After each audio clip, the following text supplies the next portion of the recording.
C'était quoi ça? Bah mon intro. T'es au courant qu'il y a comme un problème de costume dans ton intro, hein? T'es habillé comme Magnum et t'es dans l'agence touriste. Et alors que ça peut te foutre? Bah c'est chelou, non? Peut-être, mais moi aussi j'adore qu'un plan se déroule sans accroc. Alors, mon intro est pas si déconnante que ça, car Colère Noire de Jacques Sausset démarre lui aussi sur les chapeaux de roue. Tu connais Jacques Sausset au moins? Non, sérieux, je te crois pas. Tu te fous de ma gueule. Allez, avoue que tu connais Jacques Sausset. C'est sûr. Perso, je n'avais lu que son premier livre, de sinistre mémoire, il y a 2 ans. Et puis après la sortie en poche chez French Pulp, j'ai acheté Colère Noire, l'année dernière. Et je viens de le lire. Alors je sais, il se passe un certain temps entre l'achat d'un bouquin et sa lecture, mais je vous explique pourquoi juste après. Un industriel au passé sulfureux, Serge Taillard, est retrouvé mort, électrocuté dans sa baignoire. Un classique de la mort con, quoi. Les apparences orientent les enquêteurs vers la thèse de l'accident. La porte est fermée de l'intérieur et toutes les fenêtres sont closes, donc on part sur une piste de suicide. Je sais, ça aussi, ça fait penser à un classique. Un homme est trouvé mort dans ses WC. Et tout porte à croire qu'il a été assassiné. Or, ces WC étaient fermés de l'intérieur.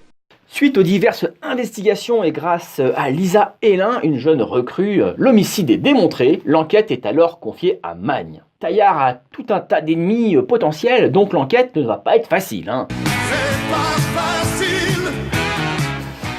Alors on va dire que c'est la première aventure de la série Daniel Magne, Lisa Hélin, même si de mémoire, dans Sinistre Mémoire, le duo de policiers est déjà là. Alors ce livre, je l'avais acheté l'année dernière, mais il avait disparu et il m'a fallu mener une enquête, puis une expédition périlleuse pour le retrouver. Il existe un livre qui contient l'information que vous recherchez. Il faut que je consulte ce livre. Pour ça, il faudra d'abord que vous soyez élu président. Chaque indice est une étape vers la résolution d'un mystère auquel le monde n'est pas préparé. En fait non, il était là.